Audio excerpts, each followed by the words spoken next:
Alright y'all, time for the transfer case fluid, and apparently it had somewhere to be.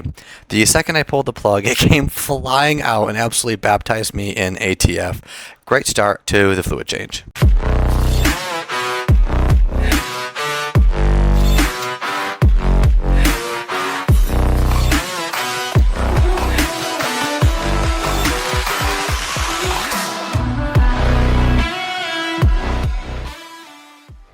Hey guys, welcome back to JT 4x4 Jeep Journey. We are doing a differential and transfer case fluid change today. So if you don't know how to do it, I'm going to kind of show you how to do it so you can get it done yourself. You're going to want to do that at normal service intervals that your manual recommends. I know this one, to my knowledge, hasn't been done in about 69,000 miles.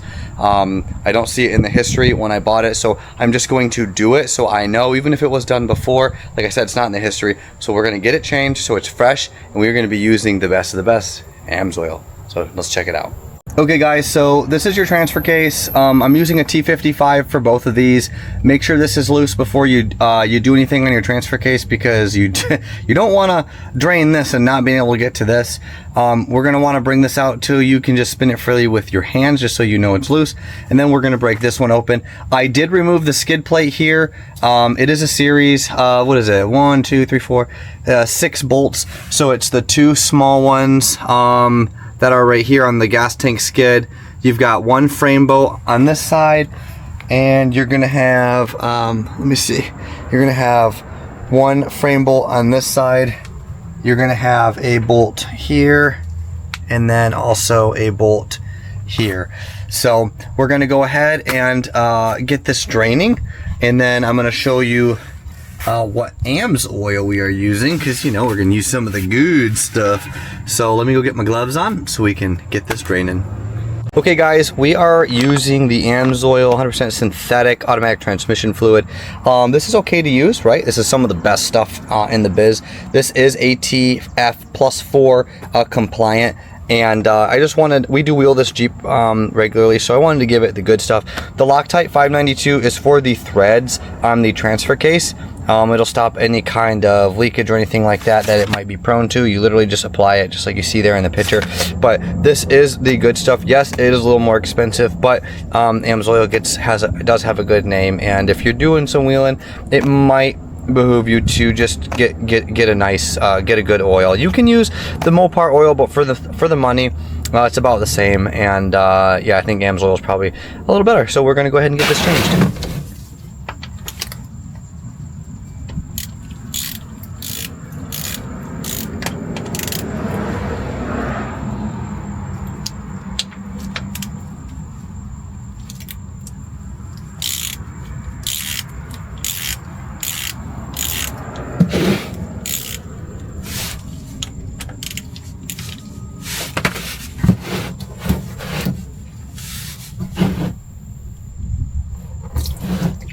That doesn't look too bad. Oh my gosh.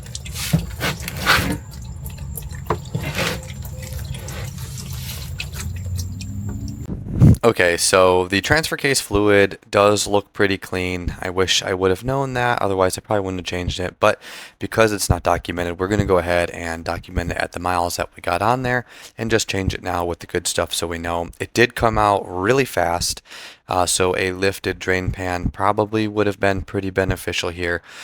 I did have some cardboard down to try to mitigate that. I was not actually expecting it to come out and chug like that and splatter all over me and my cardboard, but it is what it is.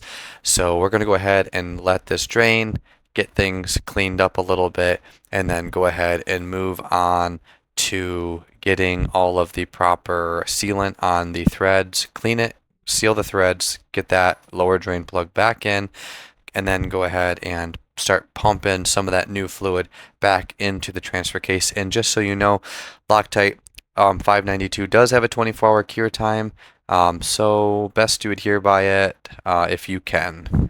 Once everything is finished draining, I cleaned up the drain plug and threads, then added a light coat of Loctite 592 back onto the plug. You don't need to go crazy with it, just enough to help seal the threads and prevent any seepage once everything is tightened back down. From there, I threaded the bottom transfer case plug back in by hand, first to make sure I wasn't cross-threading anything. Once it was seated, I snugged it down and got the drain side completely buttoned back up. Now with the bottom plug sealed and installed, we're ready to move on to filling with that fresh AMS oil fluid.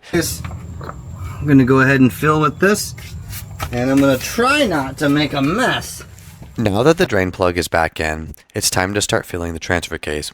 I started out using one of these quick squeeze oil bottles, thinking it would make the job pretty simple, but after fighting with it for a little bit, we decided to switch over to the pump. It's just much easier. And honestly, the pump though is going to make this just a lot easier for you guys to do, especially with, you know, if you feel like there's some tight space, like trying just to get that right angle on the squeeze. For the transfer case, we're using AMSOIL automatic transmission fluid. The capacity is right around 1.5 quarts, but you really don't have to overthink the exact measurement. The easiest way to know when you're full is to keep pumping fluid into the fill hole until you start seeing it slowly run back out. Once it starts overflowing from the fill plug, you know the fluid level is right where it needs to be. So we're going to let the excess drain off for a second, clean everything up, and then we can reinstall the fill plug and get this transfer case service wrapped up. But it really is that easy, guys. Y'all can do this right at your house just like I did. Go ahead and get yourself one of these little pumps. It's just a lot easier, and it's just going to make your life a whole lot easier and a whole lot less mess. All right, guys, same thing with the diff. We're just going to be using 3/8. We're going to loosen the top, make sure it comes out. You don't need any kind of thread lock or anything on these. They should have O-ring or like gaskets on it. So the transfer case is a lot easier. I just was set up poorly, so you kind of know how to do it now. Just make sure you're a little more organized than I was.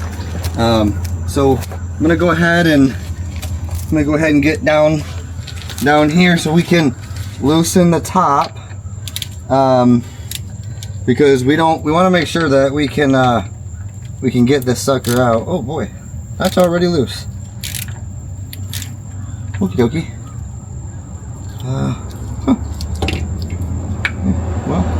Well, y'all kind of see it, right? All right, we're gonna loosen this. All right, we're good. We can get that out. And then this bottom one, same thing. Oh, beautiful, beautiful, beautiful.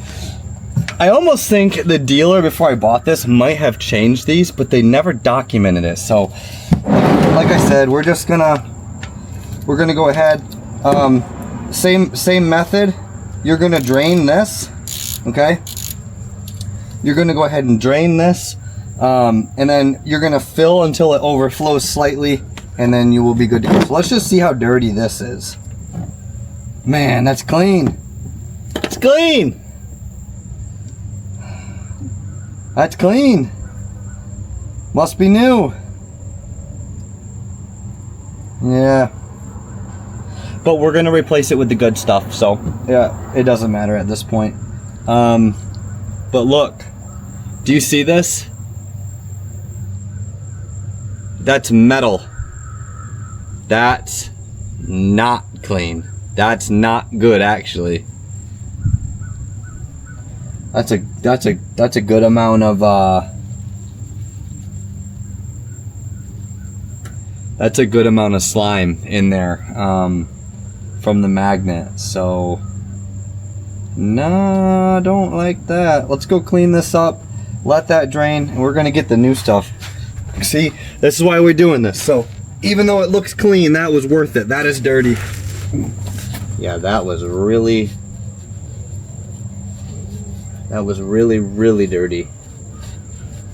You know, the oil looked clean, to be honest with you, but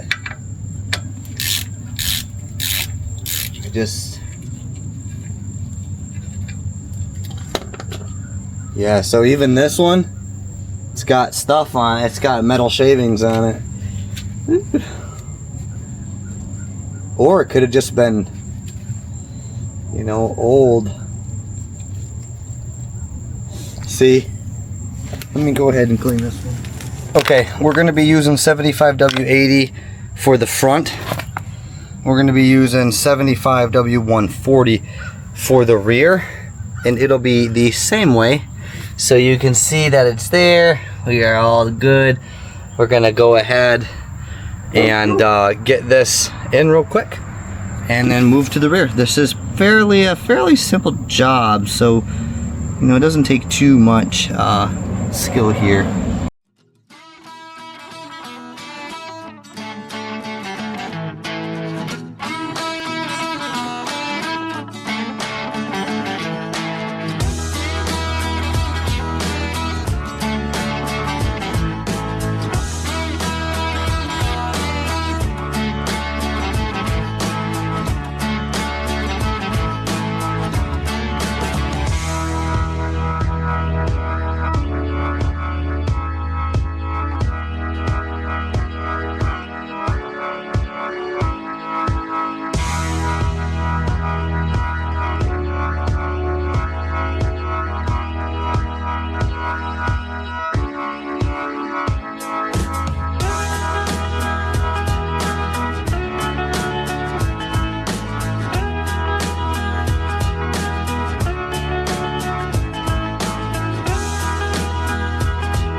Okay, so if you didn't know how to change your transfer case fluid and your diff fluid, I hope this video helped a little bit. I know I'm a little unorganized here, guys.